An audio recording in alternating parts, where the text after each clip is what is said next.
Sebelumnya, Assalamualaikum warahmatullahi wabarakatuh. Izin memperkenalkan kelompok kami dari kelompok 2, yang terdiri dari 1. Almira Putri Aida, NPM 1810104044. Yang kedua ada Fitrah Aisyah Wahah dengan NPM 1810104046. Dan yang terakhir ada Tata Wulandari dengan NPM 1810104088. Pada kesempatan kali ini kita akan membahas mengenai bab 11, yaitu biaya atau expenses. Konsep dasar yang melandasi pembebanan kos adalah konsep upaya dan hasil.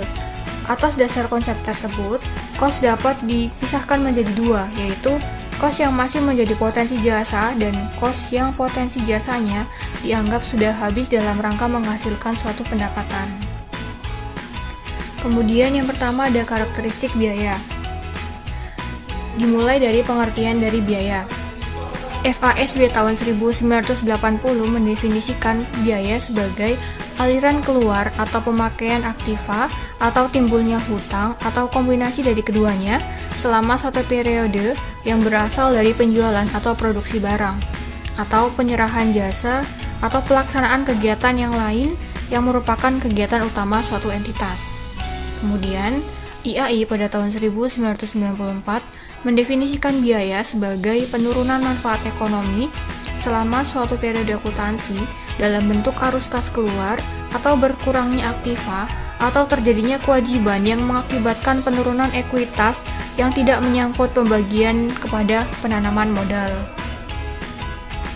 Perbedaan sudut pandang antara definisi yang dikemukakan oleh FASB dan IAI kemudian dapat dianalisis menjadi satu. Definisi yang diajukan oleh FASB tidak menunjukkan perbedaan yang jelas antara peristiwa moneter dan peristiwa fisik. Perlu diketahui bahwa laba, pendapatan, dan biaya saling berkaitan erat dengan nilai dari suatu objek ekonomi tertentu. Jadi, pendapatan dan biaya memiliki sifat moneter karena dihasilkan dari peristiwa yang menyebabkan perubahan nilai objek ekonomi tersebut. Sedangkan biaya menunjukkan peristiwa moneter yang berasal dari pemakaian barang dan jasa dalam kegiatan operasional perusahaan. Kemudian, yang kedua, pemakaian aktiva harus menunjukkan adanya suatu kos yang dinyatakan keluar sebagai biaya. Hal ini sesuai dengan alasan yang dikemukakan sebelumnya bahwa biaya menunjukkan adanya perubahan nilai. Perubahan nilai menunjukkan pengorbanan yang dilakukan suatu entitas dalam memperoleh pendapatan. Jadi, apabila tidak ada kos atau biaya, otomatis tidak akan adanya biaya. Selanjutnya yang ketiga yaitu apabila dilihat dari pandangan tradisional, definisi yang dikemukakan oleh FASB menunjukkan bahwa biaya hanya dihasilkan dari pemakaian aktiva untuk menghasilkan pendapatan pada periode berjalan. Apabila prinsip penanding atau matching dilakukan dengan tepat, maka pembebanan biaya harus ditunda terlebih dahulu sebagai aktiva, selama pemanfaatan jasa masa sekarang dapat membantu menghasilkan pendapatan pada periode yang akan datang. FASB tidak menunjukkan kondisi tersebut.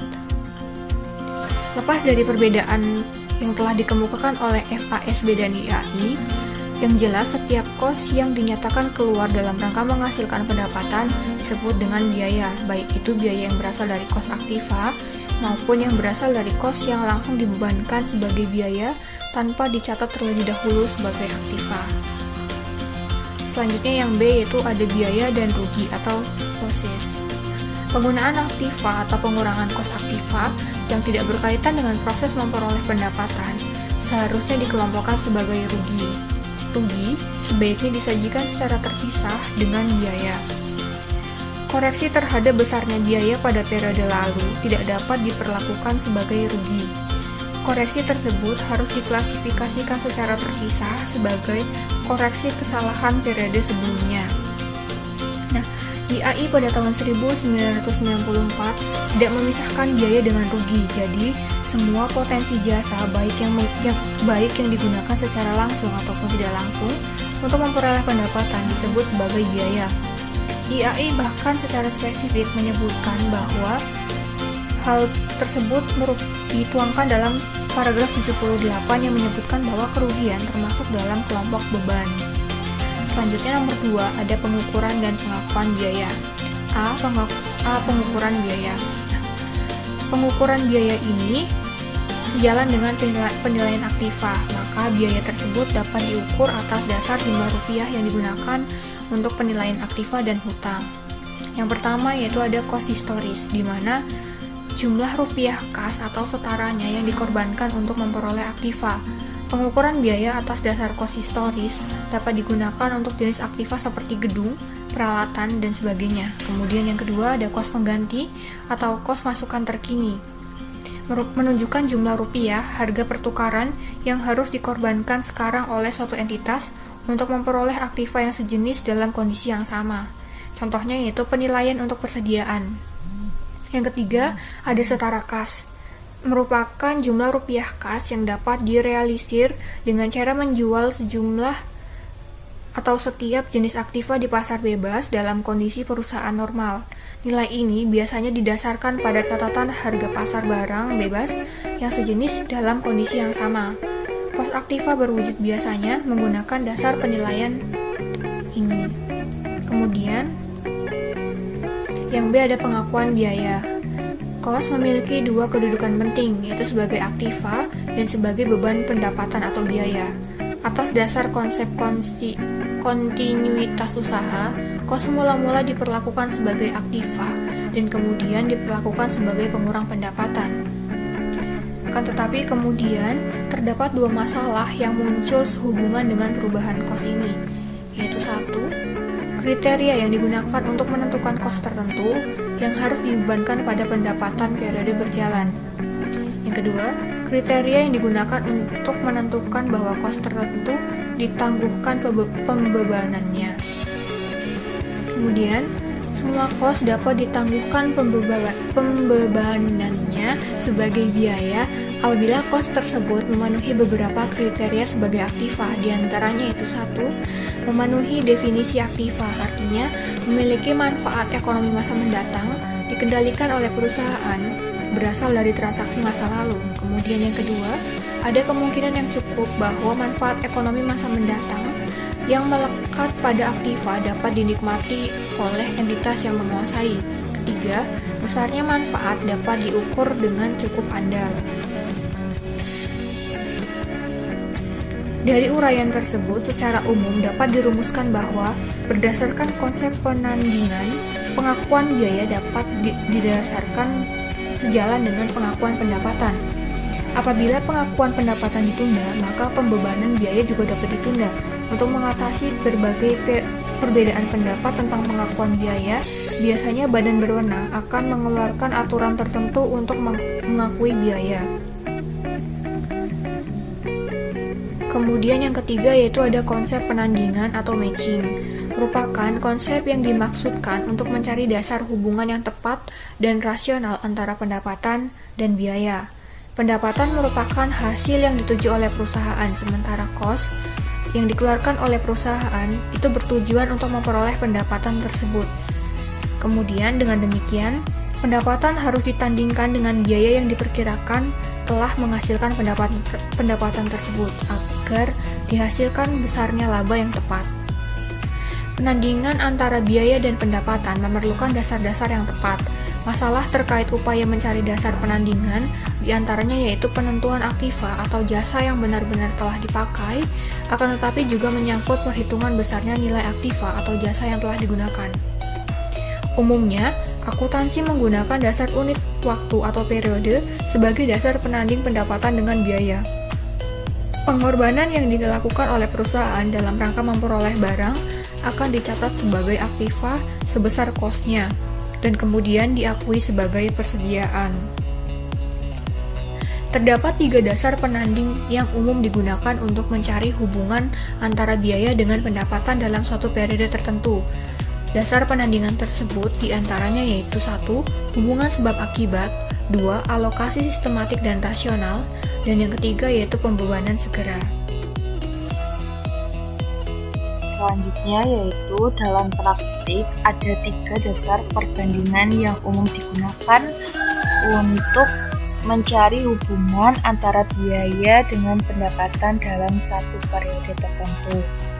dasar penandingan tersebut adalah ini menurut Pang 1990. Yang pertama itu atau A ada hubungan sebab akibat. Dasar yang paling ideal untuk menandingkan biaya dengan pendapatan adalah hubungan sebab akibat. Meskipun dasar ini sulit untuk dibuktikan, namun atas dasar pengamatan yang dilakukan para akuntan menunjukkan bahwa barang atau jasa tertentu yang digunakan dalam proses produksi pada akhirnya akan membantu dalam proses menghasilkan pendapatan selama periode tertentu. Oleh karena itu, dasar penandingan ini sering disebut dengan penandingan langsung. Nah, untuk contoh dari biaya yang dapat ditandingkan itu, dengan dasar penandingan langsung itu ada biaya komisi penjualan, gaji dan upah, serta kos barang yang terjual.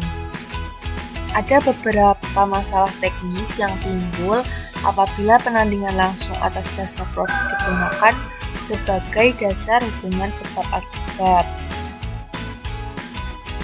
Nah, masalahnya itu ada pemakaian barang dan jasa yang bagaimana yang dapat diidentifikasi dengan produk. Kemudian apakah biaya itu tidak menambah nilai produk tertentu? Kemudian kapan biaya tersebut dapat dihubungkan secara langsung dengan pendapatan di masa datang? Bagaimana biaya tersebut dapat dilaporkan secara tepat sesuai dengan pendapatan yang diperoleh? Dan kapan sih biaya yang terjadi setelah penjualan itu dapat dicatat dan dilaporkan? Nah, kemudian ada 3 alternatif pemecahan masalah di atas. Yang pertama itu ada identifikasi kos produk. Nah, kos produk ini dapat dibagi menjadi 2. Yang pertama, kos produk yang melekat pada produk terjual dan nantinya akan dibebankan sebagai biaya. Untuk yang kedua itu kos yang melekat pada produk yang belum terjual atau dilaporkan sebagai persediaan. Nah, itu dicatat sebagai aktiva sampai produknya itu terjual. Beberapa kos produk dapat langsung dihubungkan dengan produk tertentu, sementara kos yang lain hanya dapat dihubungkan dengan kegiatan produksi dan dialokasikan pada produk berdasarkan aturan atau prosedur tertentu. Nah, disinilah pentingnya melakukan identifikasi untuk menentukan kos produk langsung dan kos produk tidak langsung. Nah, kos produk langsung ini merupakan kos barang atau jasa yang digunakan untuk memproduksi produk tertentu dan yang secara langsung itu dapat diidentifikasi atau ditelusuri ke produk yang dihasilkan. Kemudian untuk kos produk tidak langsung itu merupakan kos atau barang dan jasa yang digunakan dalam proses produksi tapi sulit diidentifikasi pada produk yang dihasilkan. Contohnya itu seperti biaya overhead. Kemudian yang kedua itu ada biaya yang langsung berhubungan dengan pendapatan masa mendatang tapi tidak masuk dalam kos produksi. Nah, beberapa kasus kos yang dapat dihubungkan dengan pendapatan masa mendatang tidak dapat dibebankan secara langsung dengan produk tertentu. Hal ini karena kos tersebut tidak menunjukkan nilai tambah pada produk yang bersangkutan. Contohnya itu biaya penjualan dan biaya administrasi. Meskipun jenis biaya tersebut tidak secara langsung menghasilkan pendapatan karena secara teknis sulit untuk mencari hubungan sebab akibatnya, namun biaya tersebut tetap harus dibebankan sebagai biaya. Alasannya, apabila suatu kos barang atau jasa tidak memberikan manfaat pada periode sekarang dan juga bukan merupakan rugi, maka kos tersebut tentu akan memberikan manfaat di masa mendatang. Itu tidak diperolehnya pendapatan atau tidak adanya kemungkinan rugi pada periode depan bukan merupakan alasan untuk menunda pembebanan biaya. Kemudian yang ketiga alternatifnya itu ada biaya yang berhubungan dengan pendapatan yang terjadi setelah pendapatan itu diakui. Umumnya, biaya yang berhubungan dengan pendapatan akan terjadi setelah pendapatan diakui. Masalah ini berkaitan dengan penentuan besarnya biaya yang akan timbul setelah penjualan. Apabila kos kegiatan tertentu dapat ditaksir secara layak dan cukup pasti, maka kos tersebut itu dapat diakui sebagai biaya periode pengakuan pendapatan. Jadi hubungan sebab akibat harus dapat diidentifikasi untuk menentukan bahwa pendapatan yang diakui itu memiliki hubungan sebab akibat dengan kos yang bersangkutan. Contohnya, jika suatu garansi diberikan selama penjualan pada periode tertentu, maka biaya atas jaminan tersebut mungkin saja terjadi pada masa mendatang.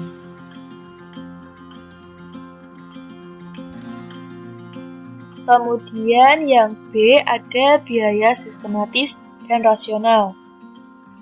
Alokasi sistematik dan rasional ini sering disebut dengan dasar penandingan periodik atau penandingan tidak langsung. Alokasi sistematik dan rasional dapat digunakan sebagai dasar penandingan apabila dasar penandingan hubungan sebab akibat tidak dapat dilakukan. Atas dasar konsep penandingan ini, ukuran penandingan yang digunakan bukan produk atau unit fisik, tetapi periode. Dengan demikian, biaya itu diakui dengan dihubungkan dengan pendapatan pada periode terjadinya. Untuk kos yang terjadi dapat dialokasikan dalam beberapa periode dan dapat juga langsung diakui dan dibebankan sebagai biaya.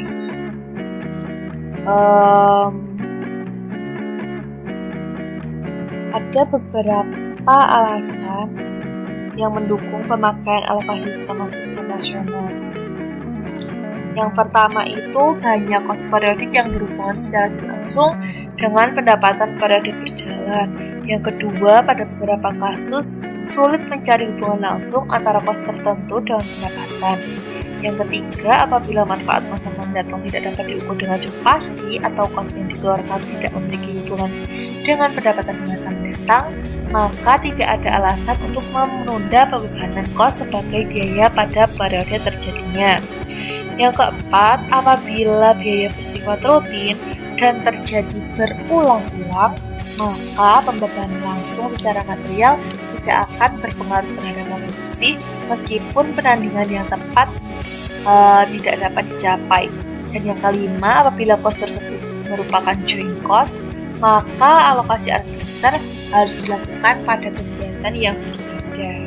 Dan selanjutnya ada pembebanan segera. Kos dapat langsung dibebankan pada periode terjadinya jika tak ada alasan atau dasar yang kuat dalam pembebanan kos tersebut. Pembebanan pada periode terjadinya didasari karena kepraktisan, misalnya dalam biaya iklan. Pembebanan biaya ini sulit jika didasarkan pada hubungan sebab akibat, karena mungkin akan bermanfaat lebih dari periode akuntansi. Berdasarkan alokasi sistematis kos juga sulit dibebankan, karena mungkin konsumen membeli produk karena iklan di masa lalu. Contoh lainnya yaitu pembebanan kos pada biaya penelitian dan pengembangan.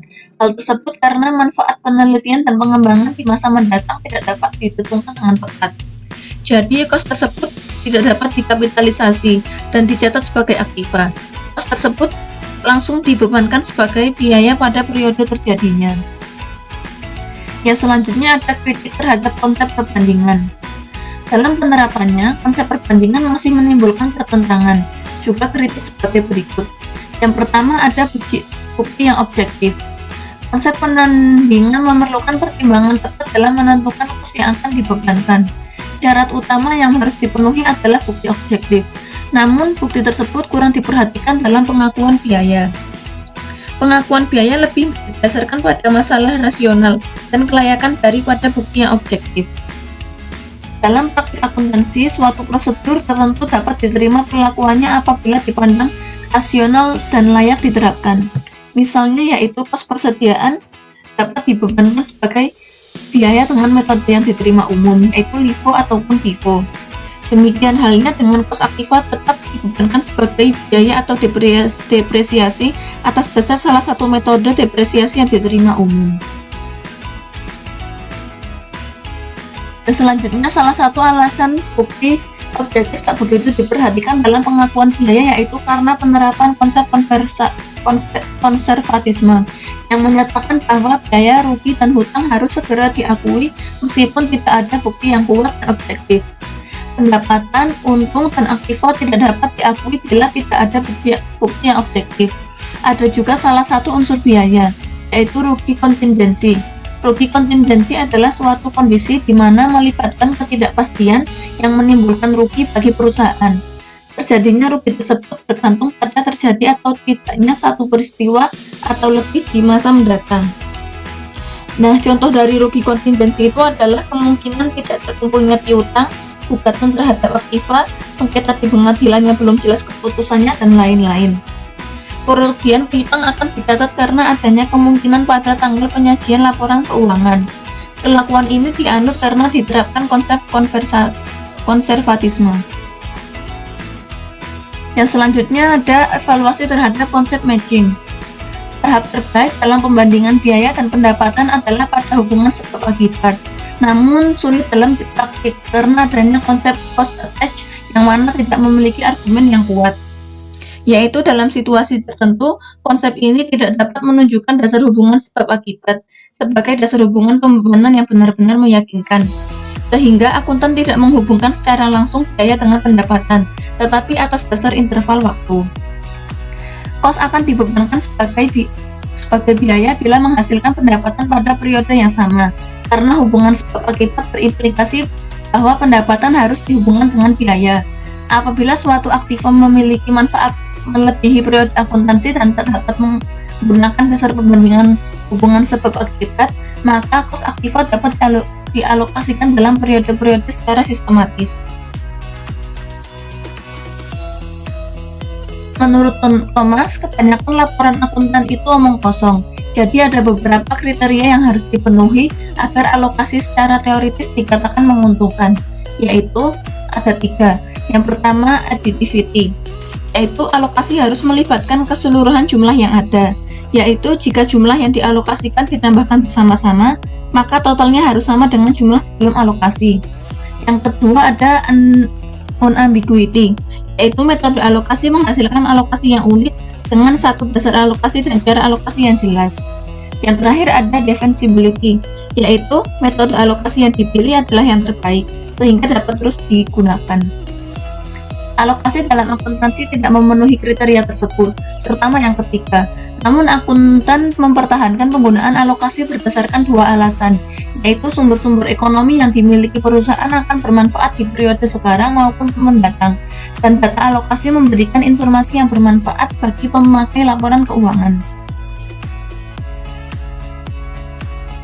Namun Thomas menolak kedua alasan tersebut, karena menurutnya akuntan tidak dapat menunjukkan berapa sebenarnya bagian dari sumber ekonomi, dan juga karena manfaat yang diharapkan dari alokasi tersebut sebenarnya tidak dapat dipenuhi, sehingga ia juga menyarankan pemakaian laporan nilai terkini atau menggunakan laporan dana atau laporan aktiva likuid.